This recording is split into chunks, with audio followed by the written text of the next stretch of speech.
What up? That's Stone Bear here again, and today we're going to be doing something a little different. We're going to be going on a little bit of a news journey. The way I see it is every day I scam through, Leafly News, Instagram, Fox News. Everybody has all these crazy but true weed stories these days, and it's just a shame that nobody's out there doing like a Colbert-style satirical news segment send-up about weed. So I'm going to go ahead and give it a quick try, and it might work out.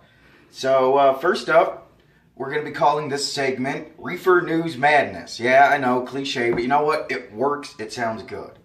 So, yeah, here we go. First story up, we have this lovely gentleman in Monroe, Washington, decided to go ahead and donate a cooler to Goodwill. Good guy, yeah. Except here's the problem. It had 3.7 pounds of weed in it, guys. I mean, first off, in this day and age of, legalization and smell-proof containers, who stores weed in a cooler? Secondly, who thinks I'm going to donate a cooler to somebody without even opening it? Over $20,000 worth of weed just donated. I mean, Citizen of the Year right there, guys. Dude donated almost 4 pounds of weed. There's a winner. Sure. Alright, guys, so Cannabis Down Under. Usually it's a pretty taboo thing for those Brit lovers, but right now they're making some pretty good strides. Like just this week, Operations, which is a subsidy of Canna Group Limited, is getting the first business licenses to grow and cultivate medical weed.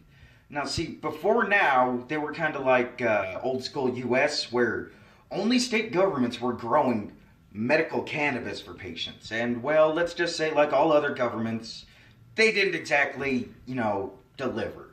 So, hearing that this group who has, a background in the cannabis community and in just agriculture in general, it's really good to see that these guys are getting recognition from the government and being allowed to actually federally, I believe that's the term they still use over there, be able to grow this stuff legally for patients. And now, not only are they going to be doing that, they're also going to be, researching growing techniques, plant genetics, all of this, and very soon they're going to be giving this information out to so many people in Australia. They're basically setting up a beginner's course for Australian grow corporations. So once those new licenses start rolling out here within the next couple of years, you'll just be able to go ahead and contact Operations. And, they're going to know all the rules, all the laws. They're going to have their technique down.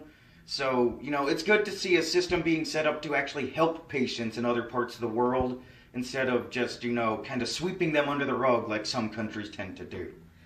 So, yeah. And on a bit of a personal note, I have a pretty good friend that actually lives in Australia. And it's going to be very interesting to see their, whole medical and even possibly recreational scene bloom from a front lines perspective, from an actual person's perspective, and not so much just from, a news source. So, yeah, I'm actually really excited that those Aussies are getting something right finally. This great dude, Peter Croc, which, I mean, come on, you guys aren't giving me a lot to work with, mate. Croc, nice name. Insert the didgeridoo. But no, you guys are doing an awesome thing here. Power to the patients.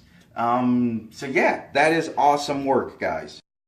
Alright guys, so let's go ahead and wrap up our crazy news segment with another really important one. This one might actually piss a few people off, but hey, that's what the news does.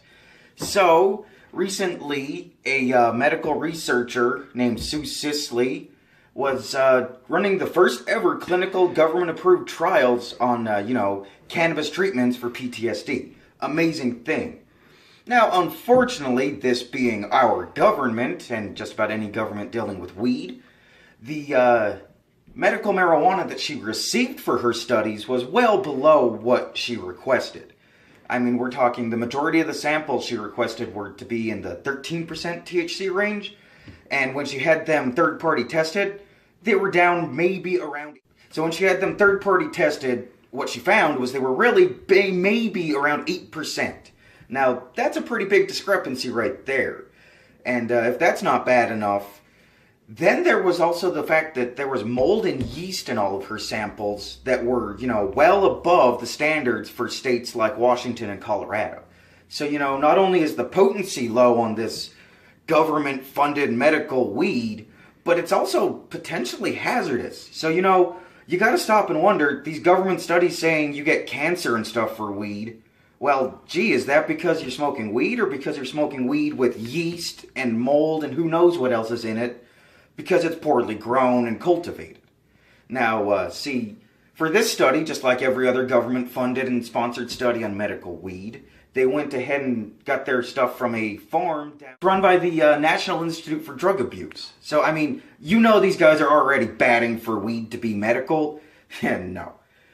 So, yeah, basically we have yet another great caring person putting their career and life knowledge on the line to prove that, yes, marijuana will help almost anybody on this planet. And again, you've